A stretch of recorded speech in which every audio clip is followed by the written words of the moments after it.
Dans cette vidéo, nous allons corriger l'exercice bilan numéro 2.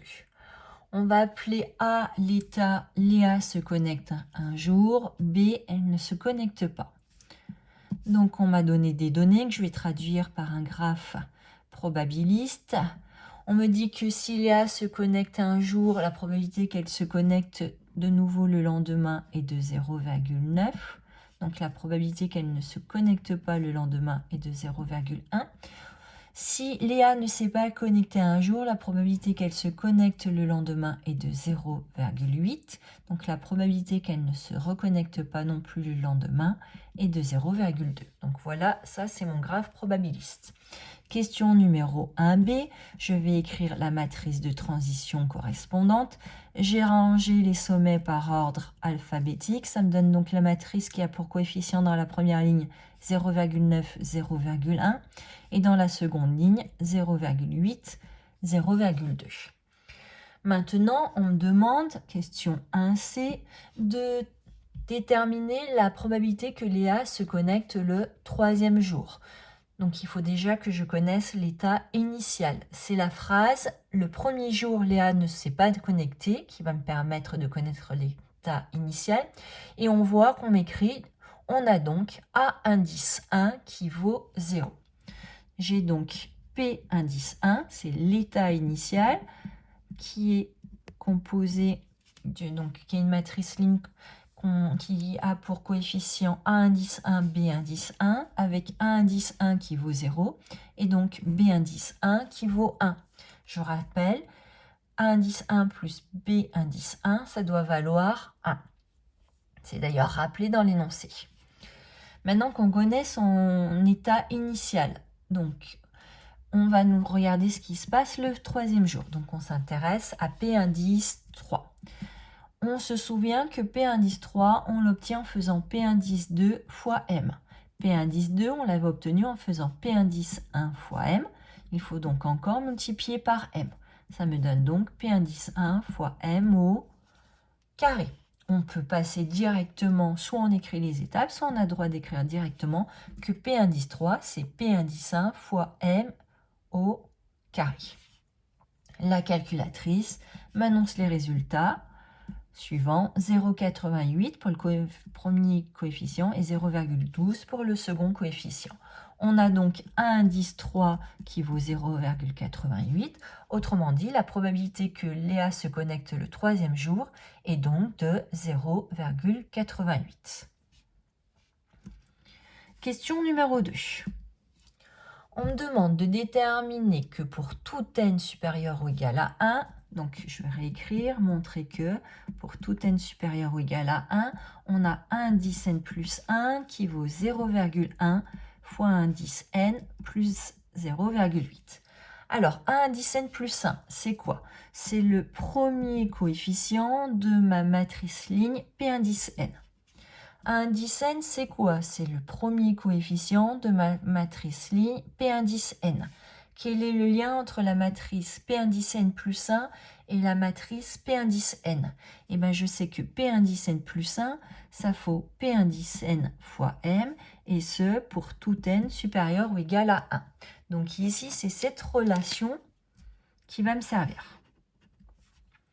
Donc, P indice n, je vous rappelle, c'est la matrice ligne A indice n, B indice n, que nous allons multiplier par la matrice carré 0,9, 0,1, 0,8, 0,2.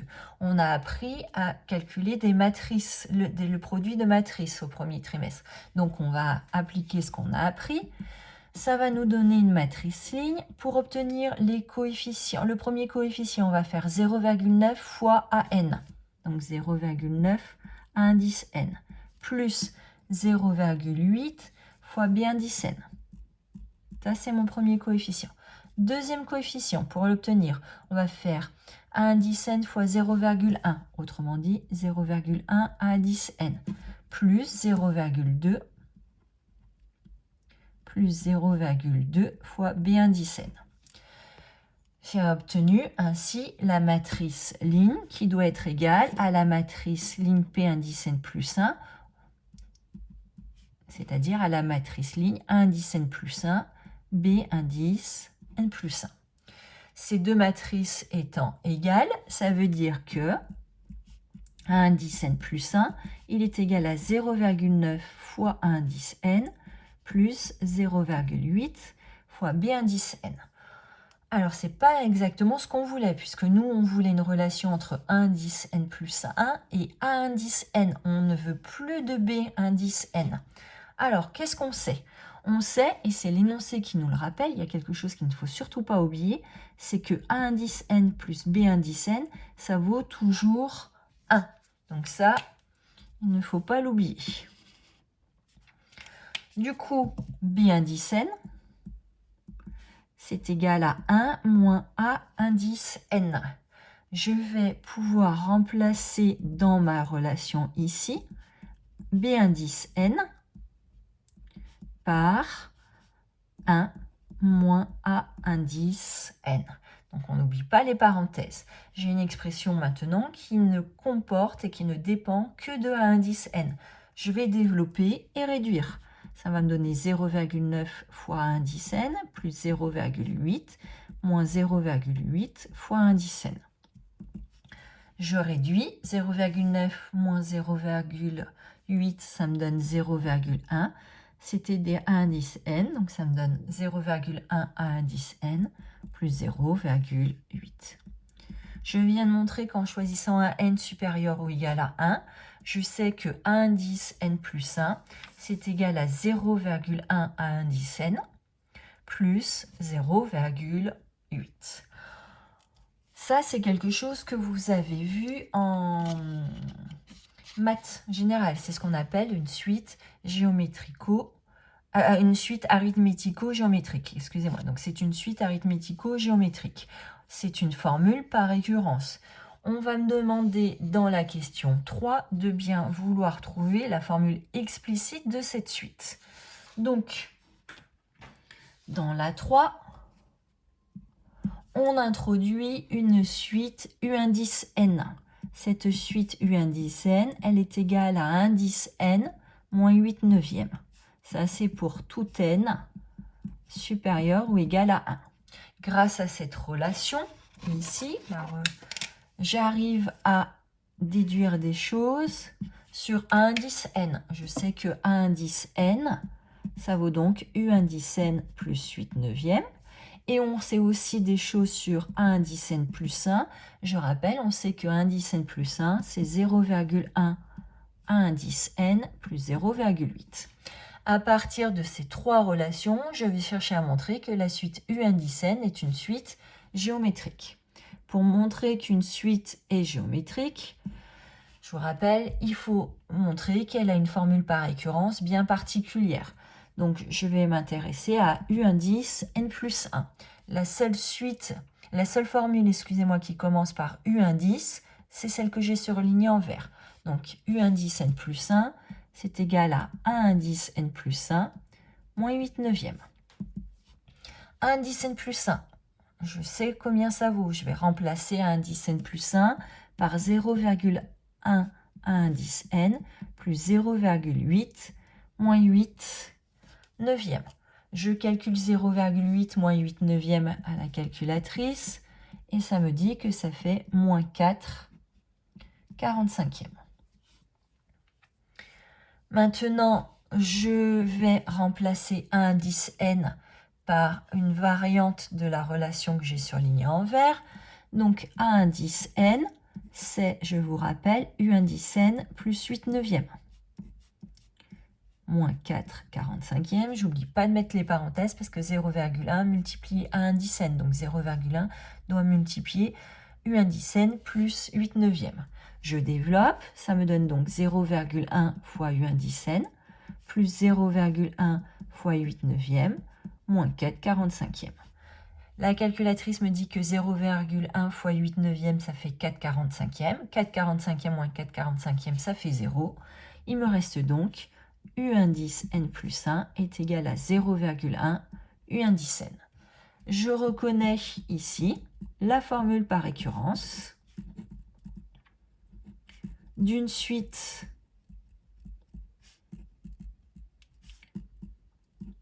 géométrique de raison 0,1. Et de premier terme, on a dit que le premier terme, il s'appelait U indice 1, parce que cette formule, elle marche pour tout n supérieur ou égal à 1.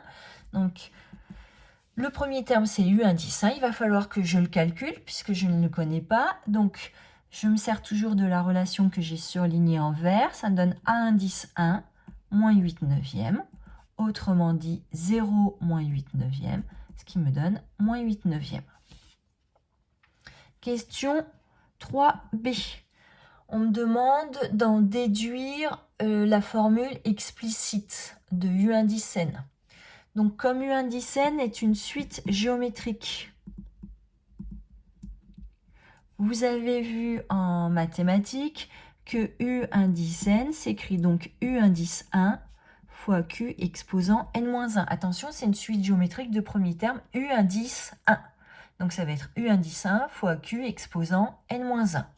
Autrement dit, U indice n, ça va être moins 8 neuvièmes fois la raison, on a dit que c'était 0,1 exposant n-1. Maintenant, je sais que pour tout n supérieur à 1, A indice n, c'est toujours une déclinaison de la relation verte. Ça vaut U indice n plus 8 neuvièmes. Donc, A indice n, ça vaut moins 8 neuvièmes fois 0,1 exposant n-1 plus 8 neuvièmes. Donc là, c'est la question numéro 3. Question numéro 4. On me demande de déterminer la limite de A indice n. Donc A indice n, je vous rappelle, on a dit que c'était moins 8 neuvièmes fois 0,1 exposant n-1 plus 8 neuvièmes. Alors, 0,1 exposant n-1, c'est aussi 0,1 exposant n fois 0,1 exposant moins 1. 0,1 exposant moins 1, et donc là, j'oublie pas de rajouter plus 8 neuvièmes. Donc 0,1 exposant moins 1, ça fait 10.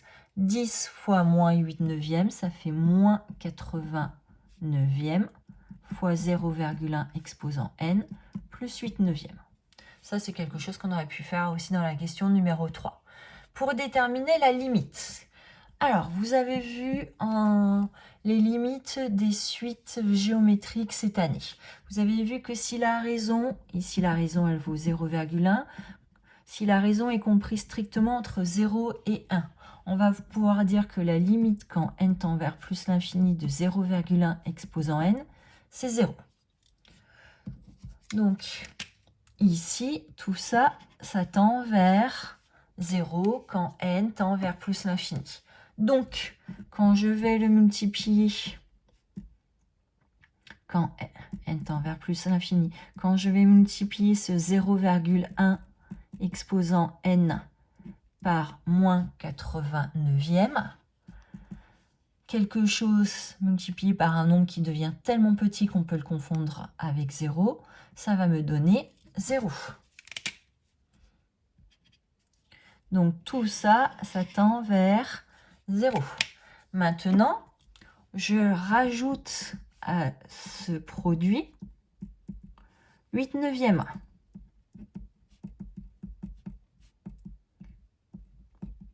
Donc quelque chose qui est tellement petit qu'on peut le confondre avec 0 quand n devient très grand, plus 8 neuvièmes, ça va me donner 8 neuvièmes. Donc la limite quand n tend vers plus l'infini de indice n, c'est 8 neuvièmes. Comment on l'interprète? Ça veut dire qu'à long terme,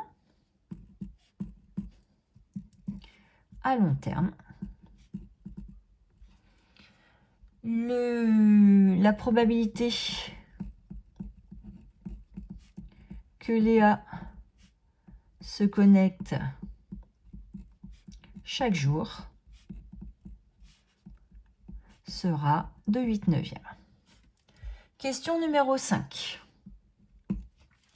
on demande de déterminer dans la question numéro 5 l'état stable de la partie numéro 1. Donc ça, c'est un exercice qu'on a fait dans les exercices précédents.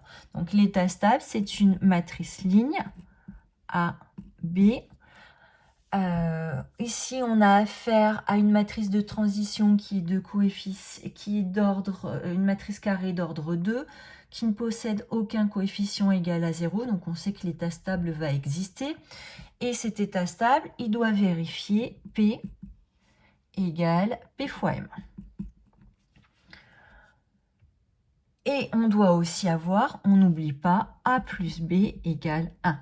Hyper important et à ne pas oublier. Hein. La probabilité de A plus la probabilité de B, ça nous donne toujours 1. Alors ça se traduit comment? Bon, bah P fois M nous donne P. Ça va me permettre de dire que la matrice ligne AB doit être égale à la matrice ligne AB multipliée par la matrice carrée de coefficients 0,9, 0,1, 0,8, 0,2. Quand on fait le calcul comme on a vu au premier trimestre, ça va nous donner 0,9a plus 0,8b, ça c'est pour le premier coefficient, et 0,1a plus 0,2b pour le second coefficient. Tout ça, ça doit être égal à la matrice ligne AB. Autrement dit, on doit avoir A qui vaut 0,9A plus 0,8B. On doit avoir B qui vaut 0,1A plus 0,2B. Et dans le même temps, on doit avoir A plus B qui est égal à 1.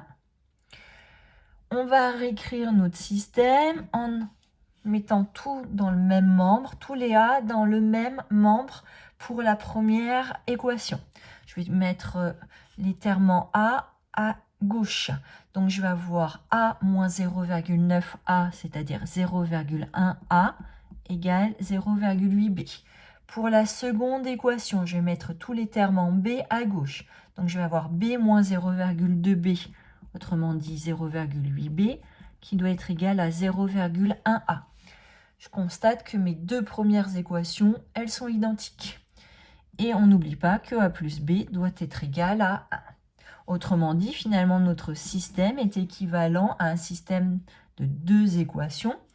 Alors, je vais décider d'exprimer A en fonction de B. Donc, je vais avoir A qui va valoir 0,8 divisé par 0,1B, autrement dit 8B. Dans la seconde, je dois avoir A plus B qui vaut 1. Comme A vaut 8B, je dois avoir 8B plus B qui vaut 1. Autrement dit, pour la première, je dois avoir A qui vaut 8B, et pour la seconde, je dois avoir 9B qui vaut 1. Ce qui est équivalent à dire que B vaut 1 neuvième, et A vaut 8 fois 1 neuvième, c'est-à-dire 8 neuvièmes.